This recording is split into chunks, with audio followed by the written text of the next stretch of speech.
Hello, I'm John Brink, and we are podcasting on the Brink from downtown Prince George, the capital of Northern British Columbia, at least in my opinion, and a lot of other people's opinion. One of the most beautiful places in Canada, Northern BC. And today I have a very, very special guest. Her name is Trudy Klassen. Thank you. Welcome to the show, Well, Trudy. thank you. I'm very pleased to be here. So, you've been around the Prince George area for quite a while. Yeah, we were just counting 29 years. 29 years. You're also, you have an amazing background.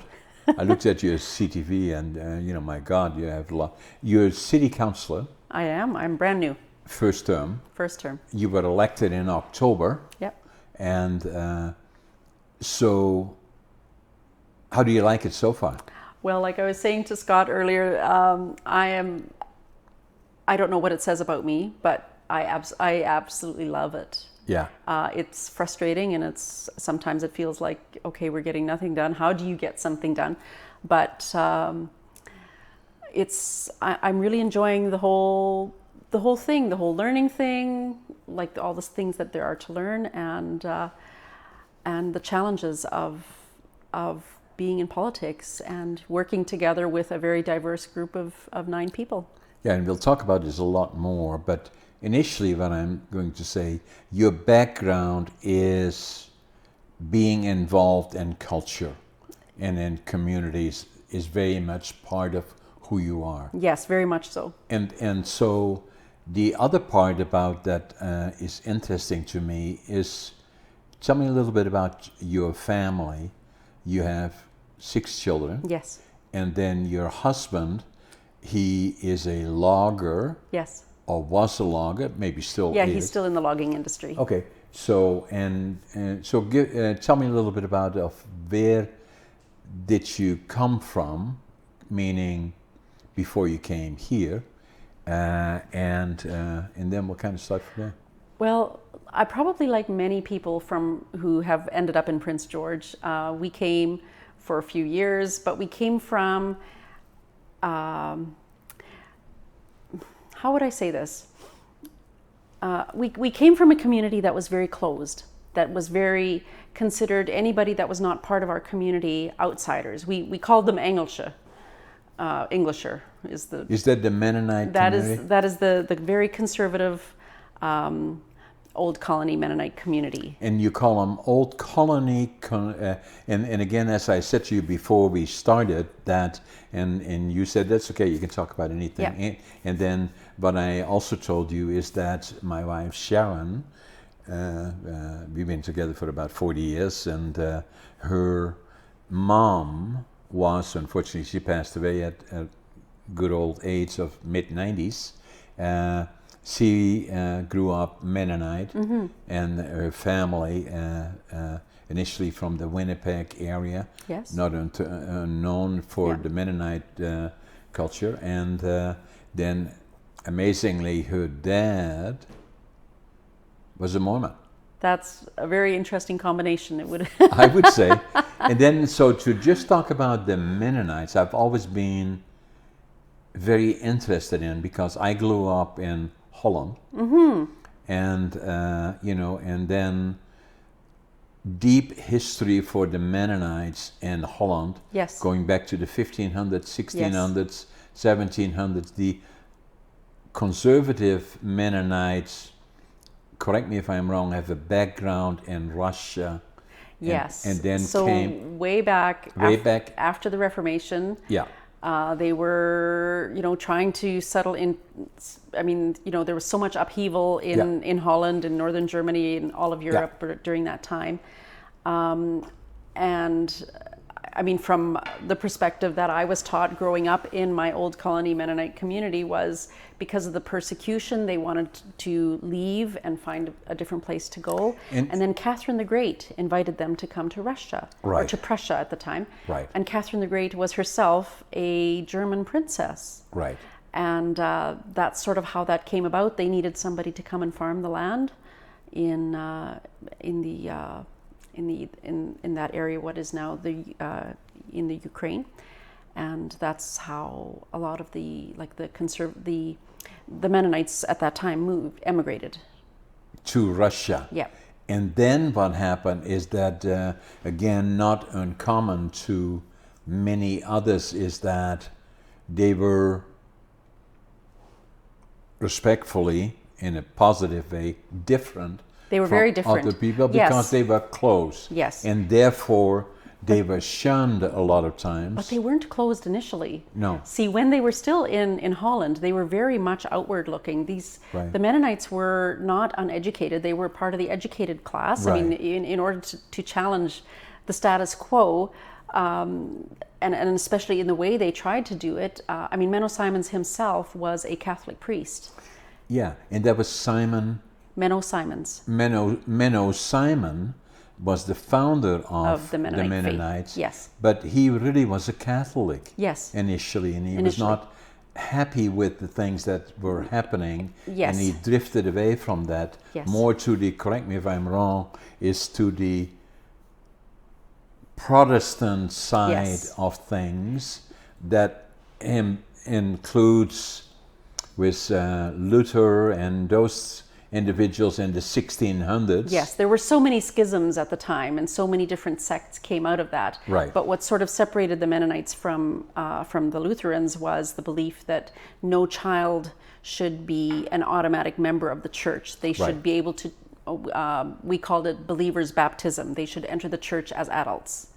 Yeah, and that's still the way it is today. Yes. That they have the ability to experience the outside world if they so wish, and then they enter when they are 17 or 18 or 16, 17, 18, I forget now what it Yes. is.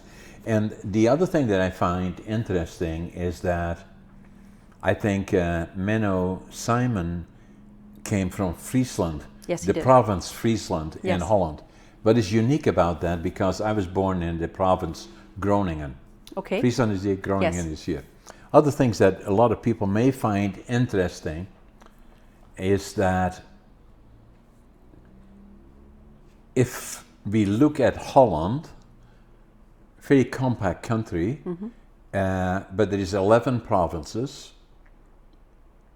Amsterdam is here, and then Friesland is there, Groningen is there, and that's where the focus is. And then we go south, and the northern part of Holland, north of the rivers, is predominantly Protestants or some form of that religions. Right. Christian Reformed, Yes. and all really part of that group. Still very much is so. Not Lutheran though. No. Yeah. But at the same time, there is still in Holland, Northern Holland in particular, Mennonite churches are still there in Holland. Okay. And then as we go down, then Holland substantially is a delta for the major rivers in Europe. And then as we go south of the rivers, it's predominantly Catholic. Why? Because that when Holland was, during the wars, taken over by the Moroccans, the French, and all the other things in history many, many times, that brought with it usually the Catholic religion, but it could not get across the rivers. So in saying, well, but if you just imagine, these are not just small rivers, these are big rivers. So they physically could not get across. So that's why the northern part of Holland is more Protestant, Christian Reformed, and all of that kind of stuff. More or less from the northern Germany, Prussia, and all of that influence there. And still today, if somebody's Catholic, then I usually say, well, you're probably from Southern Holland. Yes. If Protestant, Christian Reformed, or whatever it is, then likely from the north. So that then being said, is that then, again, because of all the challenges in Prussia, and then the Mennonites being, as you said, first very open and then closer and closer. So what they wanted from the Prussian government, like from Catherine the Great, in order for them to move there, is they wanted the guarantee that they could educate their own children in their own schools, and that they could, and that they would not be called to fight in a war. Right. So they had become pacifists, or that was the distinctive Yeah. of the Mennonites, and so those were the two main things. Yeah. And so the deal was that they then, therefore, had to manage their own affairs. So now it was a bit of a paradox, and it caused problems even before they moved, because one of their other primary pillars of faith was the idea of separation of church and state, and the belief that church should not determine, or like that the church and state should be separate. And while the two should, like the church should inform the state, they didn't want the church to be the state. And so That's probably a good idea. it was a great idea. But what happened when they moved It's one of the problems now. what happened when they moved to Prussia is that they actually ended up giving that up, because suddenly now they were managing their own affairs politically. And so what it meant is, in order for you to own land, in the land that the Mennonites were given, or as part of the agreement, or whatever the arrangement was there, they had to manage their own affairs, and you had to be a member of the church in order to own land. Right. Suddenly that whole idea of their faith being a choice became not a choice. Not a choice because now anymore. suddenly, if you wanted to That be a land, changed if you the wanted to be fundamental- it was a massive mistake, I think. Yeah. Because it changed one of the fundamental tenets of their faith. So, and then they also do not want to fight in wars as part of the religion. Yeah. And then the educating their own children in homeschools. A lot of people doing that now, even the ones that are not necessarily Mennonites. Believers, yeah. Yeah. Yeah. But you also educated your children. I did, but it had nothing to do with, yeah. That's what I'm saying. Yeah, It is in a lot of times by choice. Yeah, so they didn't actually homeschool in Prussia. What they did is they had their own church-run schools. Right. And then when they came to Canada, like my relatives or ancestors came to Canada in the 1870s. 1870s, yes. And to the Winnipeg area? yes, initially, and then settled in the Red River, or not in the Red River area, in the north of Saskatoon. Yeah. In the Hague area, very close to Batoche. They settled there 5 years after Louis Riel was hung. Yeah, I remember visiting my wife's family, and very much Mennonites, very active conservative. They, and me having an interest always in it because of the background, is that they took me to the places where the initial Mennonites came off the river or settled in to that area. And still very much so major communities, Mennonite communities. Yeah, like most of my, like it would have been it was I think my great-grandmother, it was my great-grandparents that came either as children or as adults from Prussia. They came to Canada before Pier 21 was a thing. They actually landed in Montreal, and then took the train and had a very hard first few winters in I think the Winnipeg area, and then they settled up in the area near Hague. What I always know about the Mennonites is that they are very, very hard workers. But we recognize sometimes as to what grouping they fall into. Not segregating, but the ones usually have a cap on their head. Yeah, that's how I grew up. And also the dress usually tells us that they are. Yes, I have to chuckle a little bit about the dress that I'm wearing, because it actually looks very similar Yeah. to the kind of clothing that I would wear if I was still in that community. Right. That's not how I dress normally, but I Yeah. love the dress. So, Yeah. No. Yeah, but that is it's the distinctive. So if most people, I mean, we do have some Mennonites in the surrounding communities here. Yeah. But yes, the Vanderhoof community I in grew up particular. in, the women were wearing head coverings and dresses, Yeah. and the distinctive for the men was sort of if they were wearing a cap, they couldn't have any insignia on it or anything like that. Yeah. So the idea being plain people. And then the Amish They are were much more strict in terms of, correct me if I'm wrong, where they don't use any modern technology. well, they pick and choose. Yeah, they probably. Yes, they do. I mean, Where's my cell phone? I mean, most of them try to avoid that. The Amish, anyway. Yeah. Mennonites, even among conservative Mennonites, there's quite a broad range. I mean, Westwood Mennonite brethren here in town would be considered by the community I grew up in as extremely liberal. Yeah, But our background was the conservative Mennonites. yeah. So then, that have being said, so I thought it was very interesting to kind of start Yeah. talking about that because I think it's so unique, and to me it has always been very much interesting because I grew up In that area. in yeah. that area, and then at the same time, obviously I'm somewhat knowledgeable about it because of my wife and her family, Yes. and Well, you would have been a very interesting person because you came from the fatherland or I the did. motherland. I did, and so so that is very interesting. So then, just coming back to the family, you have 6 children. Yes. Oh, what's your husband's name? My husband's name is Isaac. Isaac. Does he still do logging now? Yes, he's actually driving a log truck now for one of the local contractors for, I think they're hauling for Canfor. Okay. Yeah. Okay. So and then the children, have you got their names and their ages and what they do?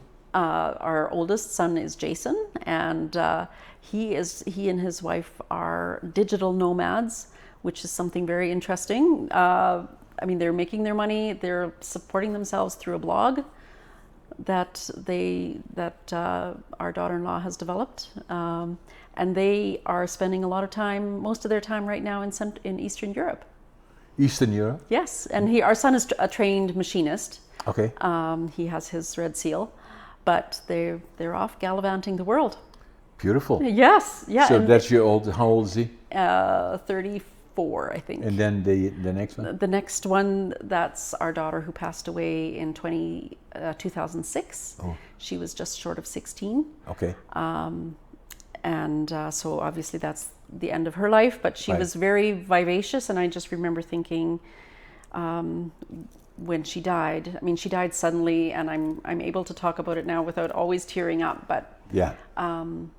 I sort of thought, oh my goodness, she was just too big for this world. Her personality, her energy Right. and passion Right. just seemed like she was a very vibrant person. Yeah. But she contracted a disease overseas when we were traveling. And then our son Joseph is actually the facilities manager out at Nest Lake Bible Camp. Okay. There. Okay. Yeah. Yeah. Very, very good organization. Yeah. And then our son Timothy works at Northern Health as a nurse, and then our daughter Elizabeth teaches piano at. She just was hired on at the Prince George Conservatory Okay. as a piano teacher, but she had developed on her own. She's 24, and she had developed a studio of 30 students. Okay. And so she's doing really well. And then next is Margaret, our daughter. She's going to UNBC for her teacher's certificate or degree. Okay. And What year is she in? she is in, I think, second year now. Okay. Second year. She Four-year already program? she already has her English diploma from CNC. Okay. And so I'm not quite sure how long it'll be at UNBC, but probably at least 3 years, I think. Okay. And she's substitute teaching already in the district, and Okay. and she wants to teach high schoolers. Yeah. Okay. Yes. So, with all the things that you do, and obviously, we'll talk about all of that. and then having the family and all the things that you do in the community. You're a busy lady. You were a busy lady. Yes. As the kids are growing up now, but then, you've always been very, very active Yes. in the community again as well. Well, and like a lot of other people that I've met over the last probably 10 years, that my kids have been big, a little bit more grown, I spent my time volunteering where my kids were. Yeah. And so that meant a lot of volunteering in kids clubs and Yeah. like Sunday schools or after school programs, and that's what I did a lot of. Yeah. Yeah. And always politically active, because see, my family in our community where we grew up, we were sort of, you could say, on the wrong side of the tracks. Right. Because my dad especially was very political, and we would have political conversations, and we had a radio in our house, which it was verboten.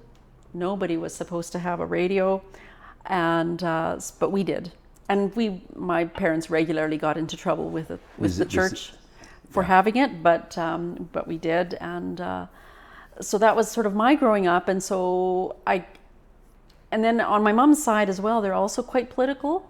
And Is your husband also from the Yes, Mennonite? he's the same, but his dad was a pastor, Oh. so he was on the good side. Yeah. We were sort of the bad ones. I was going to say, yeah. Yeah. Yes, but but then so my interest in politics was sort of gained from a young age. Yeah. I would come home from school, we did attend public school. Yeah.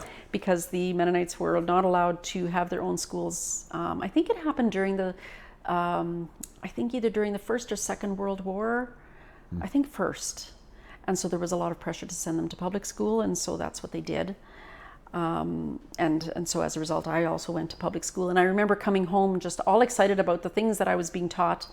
And my dad would just argue strenuously that no, that was a bad idea. So I still remember when the Charter of Rights and Freedoms was signed, and my dad was just very disappointed. Like it, No, because he said we are regressing in rights. We are not giving rights. We are regressing. Yeah.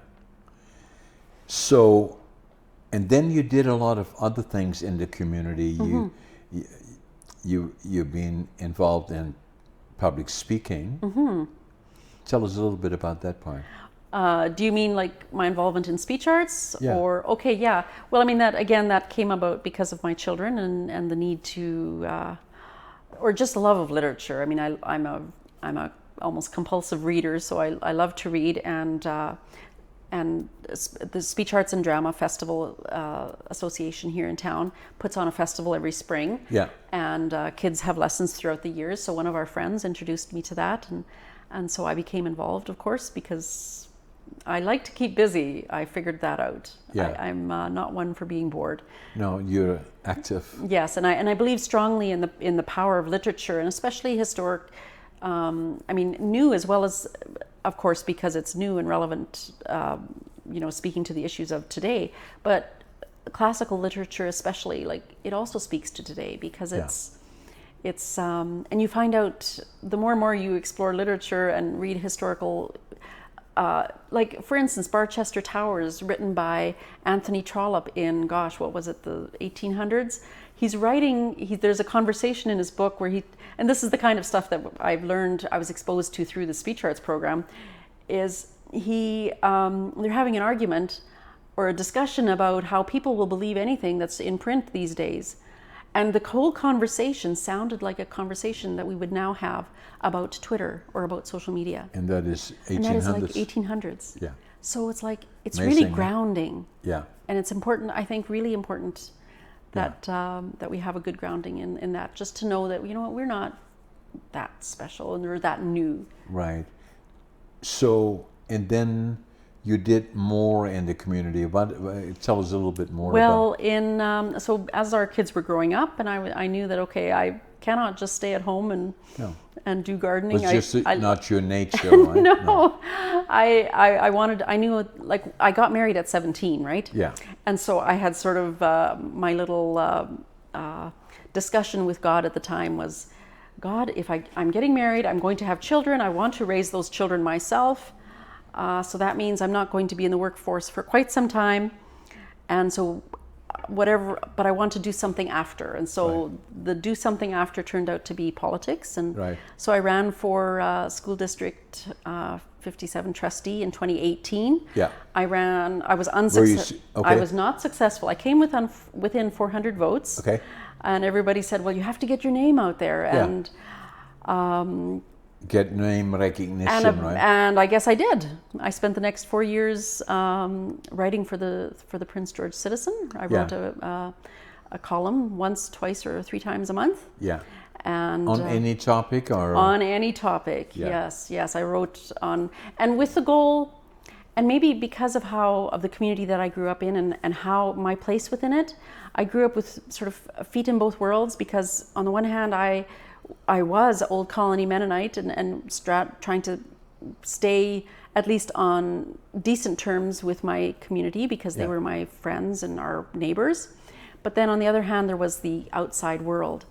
And so I tried always to write, my goal, and I mean, I don't think I'll ever get rid of that, is trying to straddle the divide and bridge that divide and bring people closer together. Right.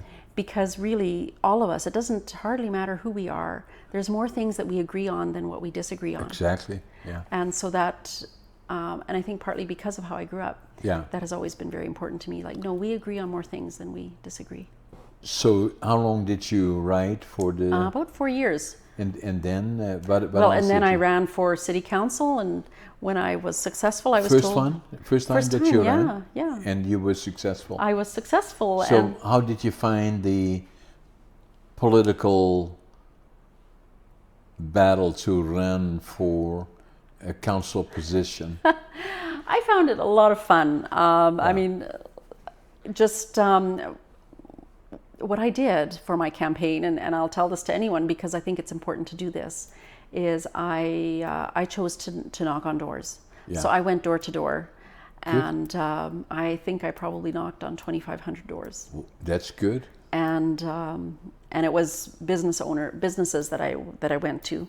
So in Prince George, just for our guests that are watching us from all around the world, actually, and is that Prince George's location is center of British Columbia, right in the middle. British Columbia is a big province. Yes, it is a big province. And then the region here, the Prince George, I usually introduce it, as you noticed, is that Prince George is the capital of northern BC, I usually say, and it pretty much is. Yeah. And it has about 80,000 people live here. Yeah. Relatively young city, because it was, I think, 1914 when it became a city. And it has gone through the growing up of a city. When I came here in 1965, it was a boom town. Mm-hmm. It was a place not where you brought a family, but where you go to make money and then get out. Mm-hmm. It has come a long, long way since, obviously. Yes. But also has shown leadership, when we had the major fires here, we had this year as well, but not so much in close proximity to Prince George.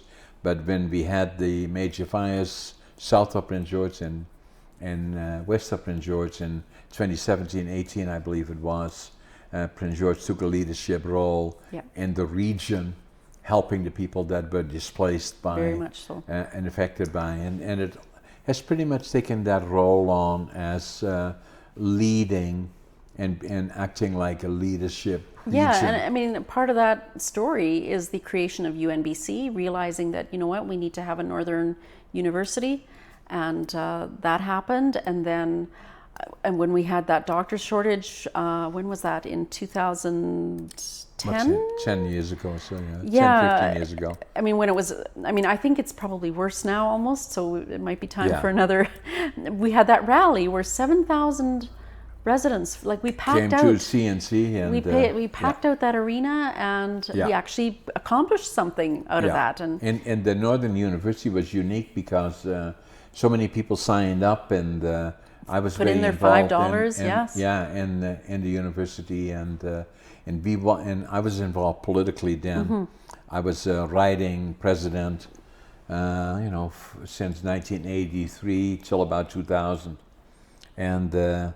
and what we wanted is a freestanding university, not a subsidiary of Yes. somebody else. Yes. And so that obviously happened, and it's amazing. It's the most the best small university in Canada. Again and again. Again and again.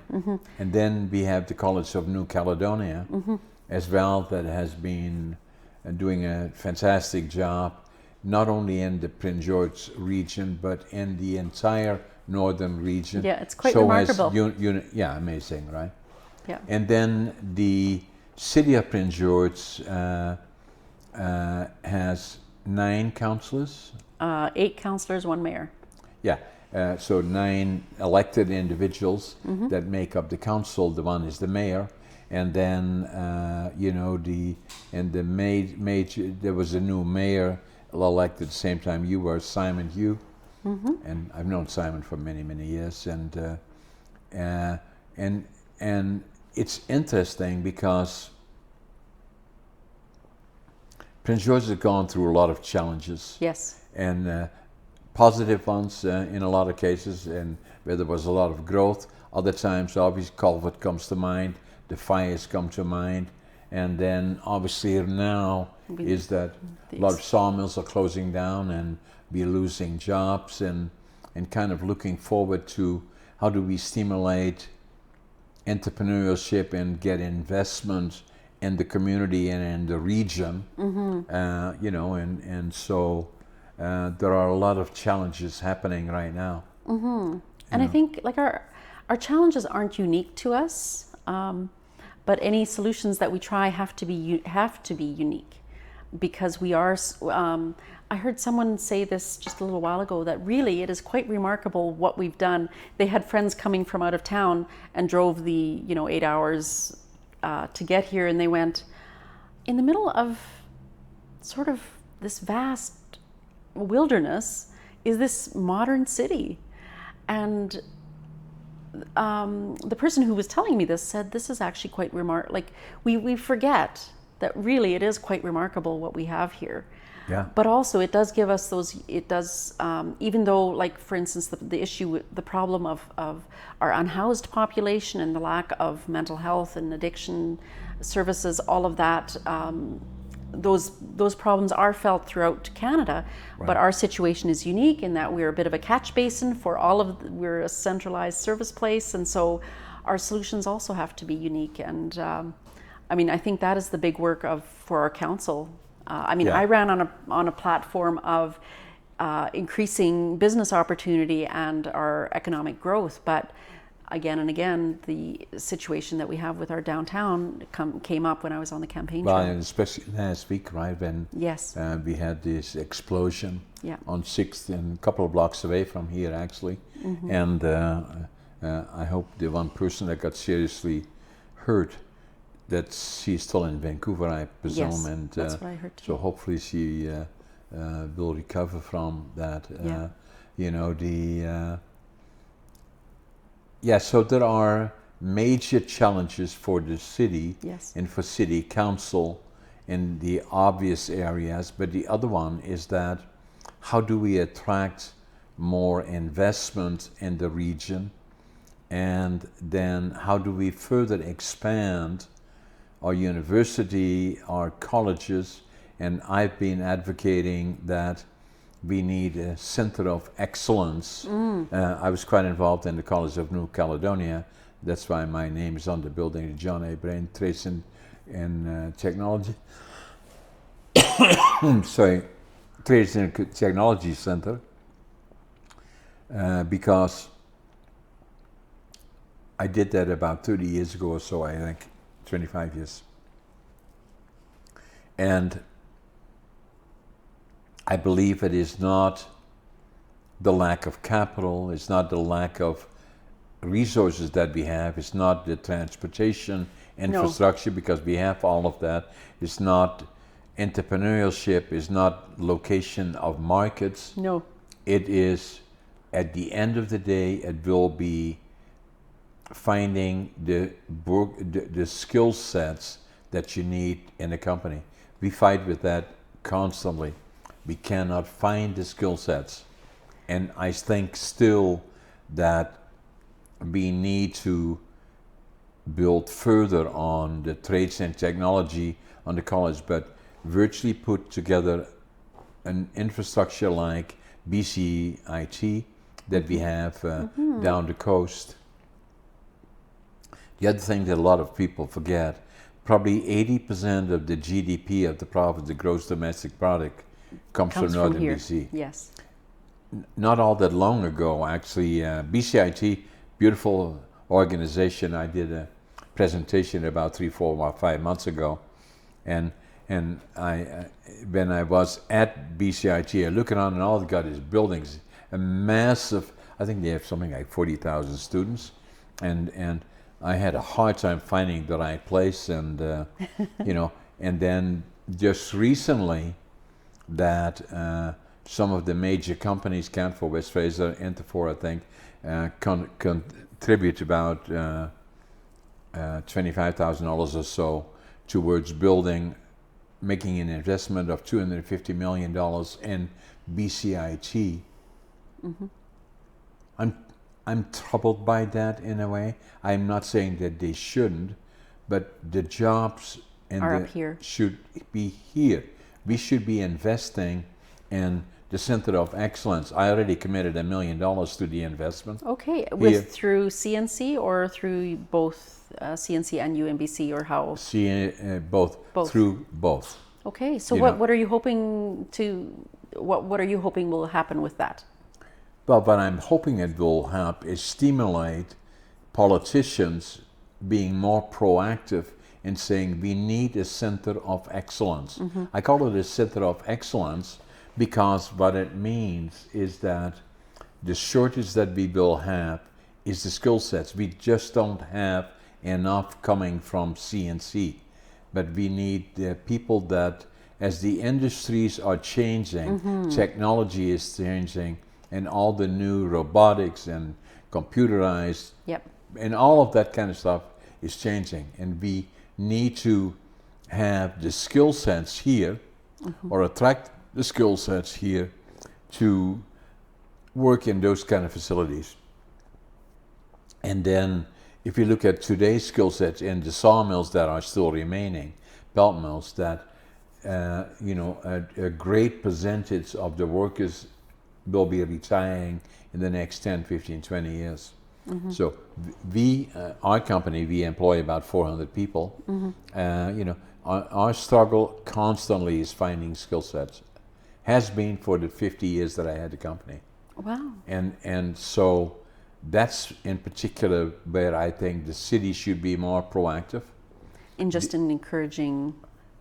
Politically encouraging, and saying that 75-80% of the GDP comes from this region. Mm-hmm. We have to be more proactive and vocal about it, and saying that no different than when we attracted the investment in UNBC. Yes. It was the political pressure that, and I was the president of the riding then, mm-hmm. that we brought together and put immense pressure on the politicians to make the investment here in northern BC. And it did happen, and the same has to happen, I believe, in the Center of Excellence. That's where the key is if we want to invest, attract capital. We have the resources, mm-hmm. although timber is a bit of a challenge right now, and it's a forest industry in transition, but that's probably a temporary. Yeah, we just today actually, if and I know this is part of your interest because of your husband Isaac that is in the forest industry. You're being exposed to it. Just today, where you're sitting, I had 2 foresters from Sweden uh-huh. that are very connected. They're talking about the forest industry in Europe and the forest in Sweden in particular, and the forest industry here. Mm-hmm. Where do we go from here?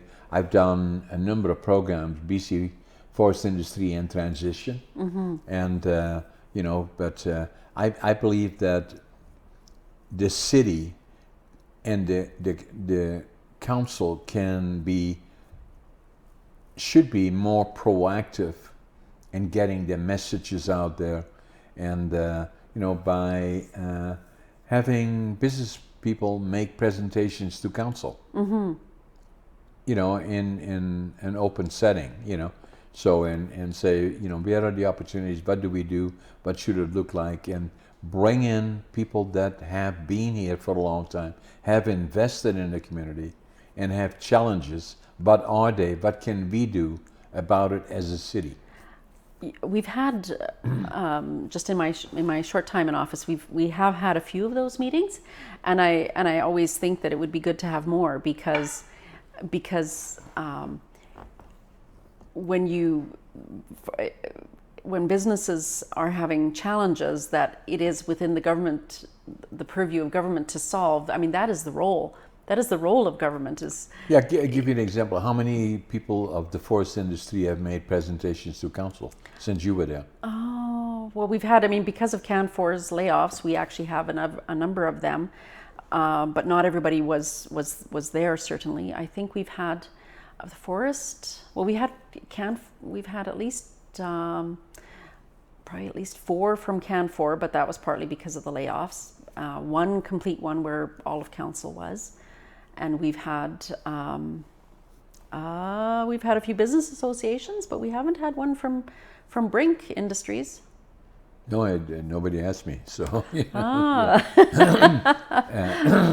maybe we'll have to do that. No, I'm not saying, and I've said it to Simon as well. Not necessarily me. Yeah. That a lot of things are happening in the industry right now, and and especially we want to know, it's pretty much the economic driver in the province of British Columbia. Yes. Especially in this region here. And we need to know as a city, where are we going and what can we do to help it along the way in the new direction. And the industry has these challenges right at this moment. People are not investing. Up to 45 sawmills have shut down. A lot of value-added manufacturers have shut down. The pulp mills are shutting down. Probably one here in Prince George, maybe there will be as much as 2. Yes. Yeah. And and my question would be, if I were on council, is saying, what are we doing about it? Are we talking to the Minister of Forest? Are we talking to the Premier about it? Because the Premier is quite active in forest policy, has been several times. And then Minister Bruce Ralston is the Forest Minister. Yeah. I know that we've had a number of meetings, or we have had a number of meetings with them, and especially a lot of them came out of the Natural Resources Forum. Right. That happens in January. Yeah. I was there, and the mayor was there, and I think there were at least a few other councillors, Yeah. and there were lots of meetings and lots of connections made like that, and just, I think very much, there's certainly an awareness there. You see, Prince George, again, is a leadership community that can and should take leadership approaches in terms of where do we want to go, what does it look like, and what can we do to make that happen. One of the key areas has always been lack of skilled workforce, and more so now, especially when we changing the industry into a new industry that has a lot more technology involved, a lot more robotics and other and electronics of all kinds of. But there's and that is where there's so much potential. Exactly. To do so. And value-added manufacturing. And you need the education and so that we can. I mean, and often it's a matter of being able to. You need enough education to be able to dream of the possibilities. Exactly. If you have an opportunity, you should listen to my podcast that I did yesterday, actually, with the 2 Swedish individuals that are extremely connected. Yes. For the last 10, 15 years, actually, they have come here. The fellow that leads it, these are all active or retired forest industry individuals that do a tour of Alberta and then always stop in by my operation, and then I give them a tour around the Prince George area. Yeah. And I've done it for the last 10 years, and then 13 years ago already started this. And they're from Holland? No, they're from Sweden. It's from Sweden. Yeah, some from And Norway, some from Sweden, and a few from about 50. Yeah, wow. Actually, I did that yesterday, I think, or no, was it Tuesday? I did the tour, and then they stayed here overnight. I podcasted them, the leaders here yesterday, and then today they are looking at another mill, and one of the Sinclair mills in Vanderhoof, and then they looked at the forest north of Prince George. So I mean, they've gone through that cycle of exactly, and they're sort of, I mean, they're probably a few hundred years ahead of us. And that's the point, right? Yeah. So it'd be something interesting for you to watch, and for Isaac as well, likely, because that's what it's all about, right? Yeah. Yeah. I mean, we were, I mean, the first 20 years we were in Prince George, we were in the primary industry, and we were out. We spent our summers. I mean, my husband we owned our own logging contract, not contract, but we were subcontractors. Right. And we were up on Messelinka and Osselinka and Ospika, up there on the lake, on Williston Lake, and that's where we did our logging. And very much the industry has. I mean, we were there when the Forest Practices Code came in, and all of those changes that it brought, and then the pine beetle, and you know, initially thinking that we had maybe 3 years to log those trees, and it turned into, I mean, what, 15 years? 15, 16 years, 17 years. Yeah. Probably a billion cubic meters. And so all of those challenges we've managed to meet, right? Yeah. And but the future will be different. Yeah. It will look different in the future, but very much so. The forest industry will be still very much part of the future. Mm-hmm. You know, all those little trees planted all those years ago are growing up. And you know, but you know, we must be good stewards to the resource. You know, and then that's another part about it. We've been blessed with an amazing part of the world here, and especially if you look around the world, all the problems. Looking at Central Europe, the Ukraine in particular, and all the challenges that they have there, and then looking at around the world for that matter, and then being here in Canada, and in particular BC and northern BC, and with all the lakes and the outdoors here. I think what will happen is that after COVID, a lot of people that live in the big cities and in the concrete buildings, or other ones that live way down in the valley that take an hour and a half to go to work and an hour, you know, saying, why are we doing this? You know, that the opportunities are in places like Prince George, for instance. You know, we have the brand new swimming pool here, we have the university, the college. It has become a real family town. And city, and region for that matter. And it will grow and expand.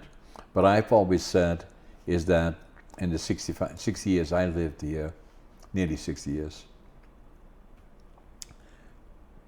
Prince George will become successful, I said it respectfully, Prince George will become successful not because of the politicians, in spite of them.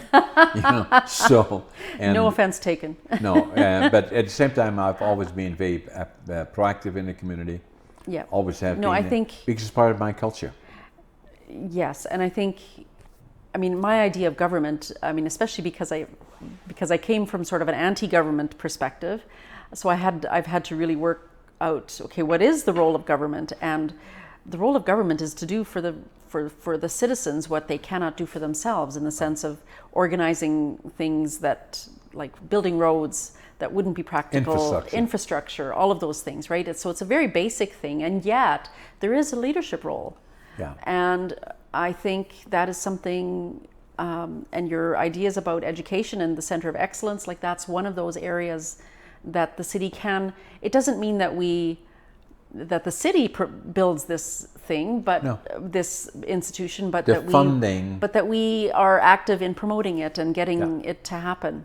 See, rather than spending another 250 million at BCIT, with all due respect, And making those arguments, yes. and why not spend it here? Yep. You know, and that's basically what I'm saying. And This is where the resources are. This is where the GDP comes from. And I usually say, if I say that 80% of the GDP in the province of British Columbia comes from northern BC, and I kind of turn around and say the guys down south, don't forget it. You know? Yeah. And but it has always been a battle when we were finding the funding, even although I was in the party, the Socrates at the time, and the writing president of that, we had to really fight a big battle, you know, on the political level to get that funding for a freestanding university.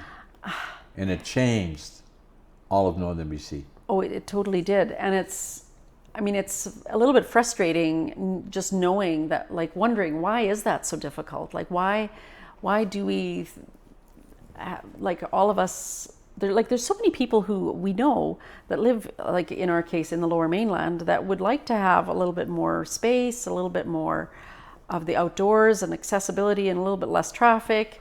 And we have that. Yeah. We have and that. usually what I do in my podcast, and we have a lot of people watching my podcast. I am pleased to say, you know, 30 to 50,000 people watching is very Wow, normal. that's and we have impressive. had as many as, in one case, one of our guests, we had as many as 800,000 watching. Wow. You know, and you know, so. But I always say it's the capital of northern BC. It's an absolute beautiful region. Yes. You know, with the seasons and all the lakes all around us. Wildlife still very much around us. Very a little bit much. more sometimes than we wanted Yes. to. Black bears in particular. We have so much wildlife, they come into the city. Yeah, and then again, but Yeah. you know, they respect you if you respect them. And you know, they are part of who we are and where we are. And it's you know. very much part of our culture, and is. just being able to, I mean, up at UNBC they have their deer, and that comes to all of that, right? Yeah. So and I say a it's- lot of time, my God, it doesn't get any better No, than no, here. and like your guest from Sweden said, is that, like, what an amazing place, what an Yeah. amazing opportunity, Yeah. and and we have our international airport, and Yeah, like there's and Prince George will grow. It will double in size in the next 20 to 30 years. There's no question in my mind about it. Where we'll be at 150 to 200,000 people. well, that's very good to know. That's what we have to prepare for. How do we attract people? Well, we have all the things that would automatically make people move from, with all the things, and I don't wish anybody ill, but you know, you know, that Prince George is unique and the area is unique Yes. for investments and for raising a family. you know, Yes. so. And I was going to say that it's a great place to raise a family. Oh, yeah. There's so No much to do, and no like question. you said, all the lakes and the hiking trails, and And everything is close by. yes, You know, at least. So, so now so if you look forward, all the things that you have done, the kids are virtually independent now, and then you have how many? 18 grandchildren? no, not 18. We're just starting with Okay, because grandchildren. Yes. So then I read that someplace. I don't know where I got that Yeah, from. no in my life. worries. No, we have 1, 2, 3, 4 grandchildren. Right. Yeah, So that's always a lot of fun. a lot of you fun. know, Yeah, you know. yeah, they're so cute, and you just think back that time of having your own children. They're so small, and it goes by so fast. So the other thing that I'm seeing is that president of the Prince George and District Music Festival Yes. Association. When did you do that? I did that actually for 3 years. Yeah. It's something that I gave up this just in June here, because I just had too many things on my plate, and so I gave that up. But again, music, that is something that I mean, with our own daughter playing piano and teaching piano. That was very important, and they do an amazing thing with putting on the festival, supporting the teachers. And we have excellent teachers and excellent students, and So you enjoying the council and yes. the politics around it and everything, and I'm enjoying the challenge, and I enjoy being in the fray. And trying to sort things out and trying to figure things out. I've always been a bit of a problem solver. And I'm up for the challenge. And I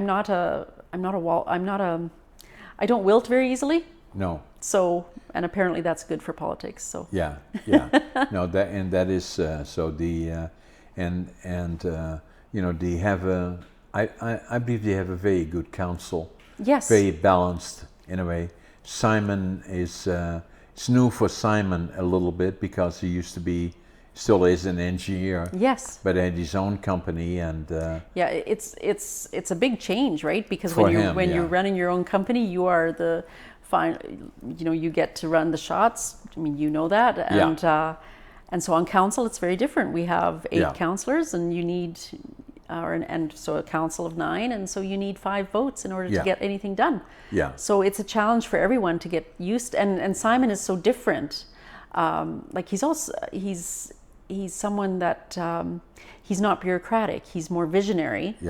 And so that's something for the incumbent councillors to get used to, for staff to get used to. So it'll be interesting to see how that all gels. So. It keeps you very busy as well, right? The prepping and because every Monday evening there is council meeting. Yes, well, every other Monday is council meeting, so it's every 2 weeks. That's the schedule as it is now. And it's I mean, there's a lot to get prepared for on that, and then of course all the the events that you're honored to be invited to and partake in. That's Keeps important. You busy. It does, and it's I'm because I don't have another job. I'm more available than most, and so I'm happy to be able to do more of that. Because it gets you out and comes kind of natural to you because you've been very involved. Yes. And right. I've kept my role as. I host a 1-hour radio show on CFIS. Which is a good idea. Yes, and that's the little community radio station, and I do very much the same thing as what you're doing. So what do you do? How long have you been doing that? I've been doing that for almost 2 years, I think. And what kind of guests do you interview? Always a little bit more political. Right. And when I got elected as council, Mayor Yu immediately said, when he heard that I was doing that, he said, keep doing that. So that was good. And the station manager at CFIS said, please turn it towards a little bit more political even. So he'd like me to continue to talk about that. And he said, particularly Prince George issues. So it's a little, some people are a little bit concerned. They go, wait a minute, you're councillor and you've got this public platform. But in my mind, I'm giving an opportunity because I have a very similar podcast or a conversation style. I'm not here going for gotcha stuff. It's, for me, I sort of think it's an opportunity for people to come and tell me about what they're doing, what they think. I might not always agree with them, but I'm not gonna. I think my role is just to listen. And I know a few times people come in and they complain about the city, and that's their right. They pay the taxes. They get to do that. So keep me in mind. Okay. So, well, I would be honored to have you. That would very much. So looking forward then, you've been here now 30 years, and seen a lot of changes. And then you're a very effective communicator, and that's fairly obvious. That serves you well in your role. And then your background experiences of dealing with challenges that was part of your life has been all along. And then your dad has been very helpful to you in the past. So you learn a lot from them. And then growing up Mennonite, is also an asset for you in the sense that I always found it very interesting and very much part of our society and our makeup, but even more so that because it was part of and still is part of our family, I've always been involved in knowing what it is, learned about it when I was in Holland, and learned the history behind it. And a lot of times what I tell younger people in particular, but also other ones, all the information is all available on Google and online, to understand some of the history behind these things that, that are so much part of our world. And then looking at Canada, that is such a young country. Yes.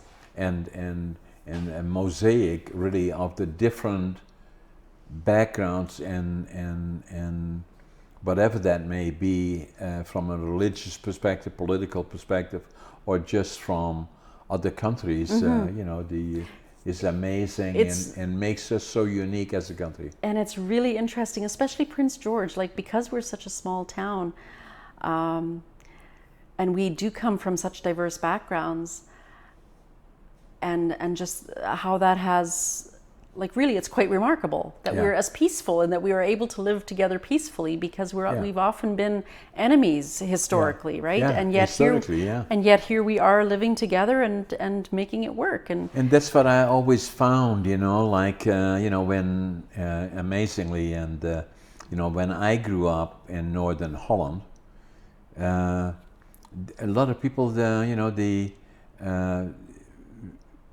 we had the different churches, although they were all Protestant in a way. If they disagreed on one paragraph, then they built another church. Or they were saying, oh my God, now something happened. What happened now? Well, another Catholic family moved in, and the Catholics are taking over the country, or the city. Yes. And I always thought it was unique. But I found interesting here, right from the time that I was, I came here when I was 24. I'm 83 now, nearly 83, a couple of months. But nobody has ever asked me, what's your religion? Or what is your education? What are your diplomas? All that kind of stuff. They never did that, really. And so everybody's accepted for whom they are. But I thought it was a real, you're very interesting in terms of your background, and I very much appreciate allowing to talk about the Mennonites, the religions, and how it goes back to Europe. I'm sure that my guests will appreciate it as well. Have you seen my books? Yes, I have. Well, the first two anyway, but your third, I think, has been the first two I have. Yeah, did I sign them? Yes, I believe so, but I don't have your Finding Your Passion, Living the Dream. I don't think I have that one. I'm going to give you a copy of that. Okay. And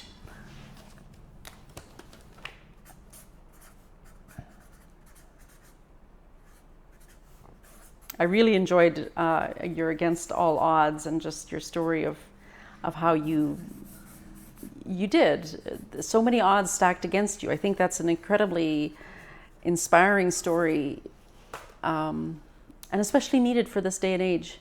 Yeah.